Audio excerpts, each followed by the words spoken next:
International environment. This includes the controllable factors in the international marketing mix strategies. The external environment includes unforgettable factors. First, at આટલે બધે production મોટેથી કોણ વાંચે increase. છે?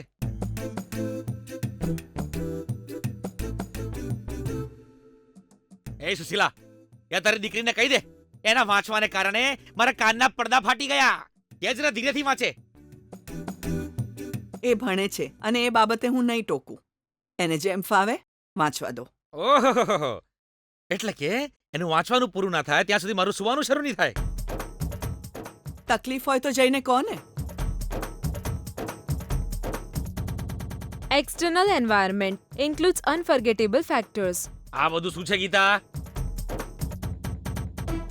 તું જરા ધીરેથી વાંચીશ તો તને યાદ નહીં રહે કે? બીજાના કાન ફાટી જાય એટલે મોટેથી શું કામ વાંચે છે? સોરી પપ્પા, તમારી ઊંઘ ઉડી ગઈ હોય એવું લાગે છે. હા, હવે થોડું ધીમેથી વાંચજે, સમજી ગઈ ને? ના પપ્પા, હું તો આ જ રીતે વાંચીશ. કેમ બેટા, મારી ઊંઘ બગાડવા માટે હે?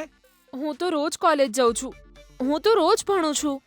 પણ પપ્પા, એને ભણવાનું છૂટી જાય છે ને. એ મતલબ કોણ છે બેટા? બીજું કોણ હોય? તમારા જમાઈ રાજ. સુશીલા, તું કોઈ સામાન્ય સ્ત્રી નથી હો કે? બાળકને હિંચકો પણ હિંચકાવે અને ચૂંટલી પણ ખણી લે. તારો જમાઈ નથી હે, નોકર છે ઘરનો. પપ્પા, મમ્મી બિલકુલ સાચું કહે છે. હું વિજય માટે જ આટલું મોટેથી વાંચું છું. હે? વિજય માટે મોટેથી વાંચી રહી છે ને એમ? વાંચ વાંચ વાંચ, મારું દુર્ભાગ્ય, નસીબ જ ખરાબ છે. પણ તું આટલે મોટેથી જે બોલે છે ને એ આપણા ઘરની આસપાસના લોકો પણ સાંભળશે. ના પપ્પા, એ તો ઓટો ચલાવે છે ને, કામ કરે છે એટલે ભણી નથી શકતો. બીજું કંઈ નહીં તો એના ફ્રી ટાઈમમાં આ રેકોર્ડિંગ ઓન કરીને સાંભળશે તો એને યાદ પણ રહી જશે અને સમજમાં પણ આવશે. એટલે જ હું આ રીતે વાંચીને રેકોર્ડ કરું છું પપ્પા. અરે આ શું કરી રહી છે તું? અરે પેલો ભણી શકે એટલા માટે તું મારી ઊંઘ કેમ બગાડી રહી છે? જો સુશીલા, મારી વાત ધ્યાનથી સાંભળજે. પેલા મંત્રીના દીકરા માટે વારંવાર મારી ઊંઘ ખરાબ નહીં કરવા દઉં હું. તારી દીકરીને કહી દે કે ધીમેથી વાંચવું પડશે ને. Variables. In the above four rules sentence, the variables are also called as non-terminals.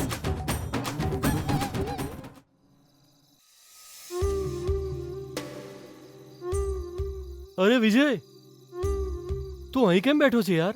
અરે એક માણસ આવું છું એમ કહીને જતો રહ્યો છે. અડધો કલાક થઈ ગયો પણ હજુ આવ્યો નહીં. એના મોઢામાંથી દારૂની વાસ આવતી હતી. ખબર નહીં ક્યારે આવશે. તને ખબર છે અત્યારે કેટલા વાગ્યા છે? તું આજે આરામ નહીં કરે? કેટલા વાગે મહત્વનું નથી યાર. હું આજનું ભાડું કમાઈ શક્યો નથી એટલે જ પેલા દારૂડિયા પાસેથી થોડા પૈસા મળશે એમ વિચારીને અહીં રાહ જોઈ રહ્યો છું. અરે તું કેટલો દુબળો થઈ ગયો છે યાર. આવી રીતે રાત દિવસ કામ કરીશ તો કેવી રીતે ચાલશે? તારા શરીરને પણ આરામની જરૂર હોય કે નહીં? અરે આ મહિનો પૂરો થઈ જશે અને હું શરત જીતીશ. પછી હું મારા ઘરમાં મારી પત્ની સાથે બીજું શું આરામ કરતા હોઈશું. પણ ત્યાં સુધી મારે આરામ કર્યા વિના કમાવવું પડશે, નહીં તો મને મારી પત્ની નહીં મળે યાર. ઠીક છે, તે તારા પૈસા સાચવીને રાખ્યા છે ને? મેં ગીતાને આપી રાખ્યા છે. તેમ છતાં અત્યાર સુધી જે કમાયો છું એ પૂરતું નહીં થાય. મારે એક જ ઝટકે 30-40 હજાર રૂપિયા કમાવા પડશે તો જ મારામાં હિંમત આવશે. આવું કંઈક સેટિંગ પડી જાય ને તો જ 1 લાખ રૂપિયા ભેગા થશે. પણ તને એવું કોઈ કામ પણ મળવું જોઈએ ને? એક કામ આપું તું કરીશ?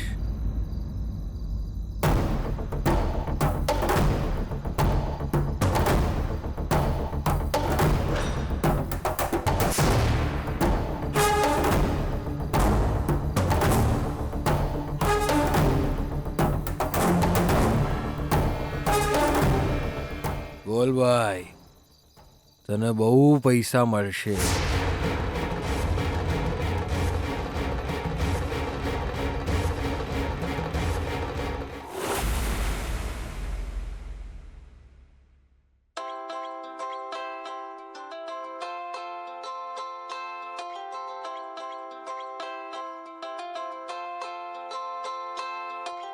પપ્પાજી આટલી મોડી રાત્રે કેમ ફોન કરે છે? હેલો હાલો ગીતા, પપ્પાજી. મને માફ કરી દે બેટા. હું તને આટલા મોડા ફોન કરીને હેરાન કરી રહ્યો છું. અરે રે, કોઈ વાંધો નહીં પપ્પાજી. અ, વિજય તને મળ્યો હતો બેટા? મળ્યો તો પપ્પાજી. એ બહુ મહેનત કરે છે. પૈસા કમાવાના માર્ગમાં બહુ જ મુશ્કેલીઓ આવી રહી છે. પ્રેમ અને વિશ્વાસની સામે બધી મુશ્કેલીઓ હારી જ જાય છે બેટા.